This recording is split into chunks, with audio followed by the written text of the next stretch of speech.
ಈ ಪ್ರತಿ ವರ್ಷಕ್ಕೊಮ್ಮೆ ಈ ಒಂದು ಹೋಳಿ ಹಬ್ಬ ಬರ್ತೈತಿ. ಈ ಹೋಳಿ ಹಬ್ಬದ ಸಲುವಾಗಿ ಈಗಿನ ಜನಪದ ಶೈಲಿಯನ್ನು ಮರೆತುಬಿಟ್ಟಾರ ಜನ ಎಲ್ಲ. ಒಟ್ಟ ಜನಪದ ಹಾಡು ಯಾರೂ ಹೇಳಂಗಿಲ್ಲ. ಆ ಹೋಳಿ ಹುಳಿ ಪದ ಹೆಂಗಿತ್ತು ಅನ್ನೋದು ಒಂದು ಸಣ್ಣ ಉದಾಹರಣೆ ಮೂಲಕ ಇವತ್ತು ನಾನು ನಿಮ್ಗೆ ಕೇಳ್ತೀನಿ.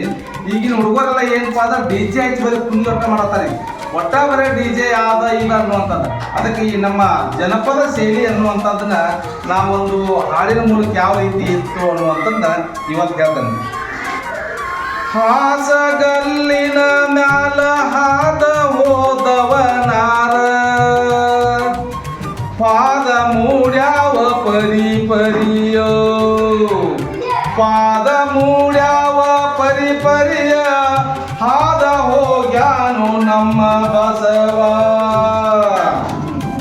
ಕಿತ್ತೂರ ಮಲಸಜ್ಜ ಸತ್ತನೆಂಬ ಶಬ್ದವ ಕೇಳಿ ಹೊತ್ತಿರುವ ಕೊಡ ಒಗದಾಳು, ಹೊತ್ತಿರುವ ಕೊಡವ ಒಗದಾಳು ಚೆನ್ನಮ್ಮ ಮಣ್ಣಾಗ ಉಳ್ಳಾಡಿ ಅಳತಾಳು. ಕಿತ್ತೂರ ಚೆನ್ನಮ್ಮ ಮತ್ತೇನ ಬೇಡ್ಯಾಳು, 10,000 ಕುದರಿಯ, 10,000 ಕುದರಿಯ ಕ್ವಾಟರ ಕಿತ್ತೂರ ಕಿಲ್ಲೆ ಕತರ ಬ್ಯಾಳು. ಹಾಸಗಲ್ಲಿನ ಮ್ಯಾಲ ಹಾದ ಹೋಗವನಾರು ಬೀಸಗತ್ತಿಯವನ ರಾಯಣ್ಣ, ಬೀಸಗತ್ತಿಯ ರಾಯಣ್ಣನ ಕುದುರಿ ಈಸಬೇಕರಣದಾಗು. ಕಾಮಣ್ಣ ನಿಮ್ಮವ್ವ ಏನಂದ ಕರದಾಳು, ಬಾರಪ್ಪ ಮಗನ ಪರದೇಸಿ, ಬಾರಪ್ಪ ಮಗನ ಪರದೇಸಿ ನಾದರ ಚಿತೆಗೆ ತತ್ತಲಿಯ ಕೊಡಬಾರು. ಗಿಡ್ಡಾಲಿನ ಗಲ್ಲ ಗಿಡಗ ವೈತಲ್ಲೋ, ಗಿಡ್ಡಾಲಿನ ಗಲ್ಲ ಗಿಡಗ ವೈತಲ್ಲೋ, ಗಿಡದಾಗ ಹುಡಕೂನ ಬಾರಲು, ಗಿಡದಾಗ ಹುಡಕೂನ ಬಾರಲೆ ಗಿಡ್ಡ ಗಿಡಗ ನಿನಗ ಸಮಪಾಲು. ಈ ರೀತಿ ಜನಪದ ಕಲೆಯನ್ನು ಇತ್ತು. ಇದೆಲ್ಲ ಏನಾಗೈತಪ್ಪ ಅಂತಂದ್ರೆ ಮುಚ್ಚಿಕೊಂಡು ಹೋಗಿ ಬರೀ ಏನ್ ಮಾಡಿದಾರಪ್ಪ ಅಂದ್ರ ಕಣ್ಣು ಹೊಡಿಯಾಕ ಇಂಥ ಹಾಡುಗಳು ಭಾಳ ಜಾಸ್ತಿ ಆಗಿದಾವು. ದಯವಿಟ್ಟು ನಿಮ್ಮ ಮನೆಯೊಳಗ ಪಾಲಕರಿಗೆ ಏನು ಮಾಡ್ಬೇಕು ಅಂದ್ರೆ ಈ ನಮ್ಮ ಜನಪದ ಶೈಲಿಯನ್ನು ಉಳಿಸ್ಬೇಕು, ಇದನ್ನು ಬೆಳೆಸ್ಕೊಂಡು ಹೋಗ್ಬೇಕಂತೇಳಿ ನಮ್ಮ ವಿದ್ಯಾರ್ಥಿಗಳಿಗೆ ಒಂದು ಸಲಹೆಯನ್ನು ಕೊಡ್ತಾ ಇದ್ದೇನೆ. ಧನ್ಯವಾದಗಳು.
ಬಣ್ಣಗಳ ಹಬ್ಬ, ವಸಂತ ಕಾಲದ ಆಗಮನ, ಪ್ರಕೃತಿಯ ಪುನರ್ಜನ್ಮದ ನವೀಕರಣ, ಪ್ರೀತಿಯ ಅರಳುವಿಕೆಯ ಸಮಯ. ಆದ್ದರಿಂದ ಒಬ್ಬರನ್ನೊಬ್ಬರು ಕ್ಷಮಿಸಿ, ಪ್ರೀತಿಸಿ ಮತ್ತು ಹೊಸ ಆರಂಭವನ್ನು ಸ್ವಾಗತಿಸೋಣ. Thank you for the watching.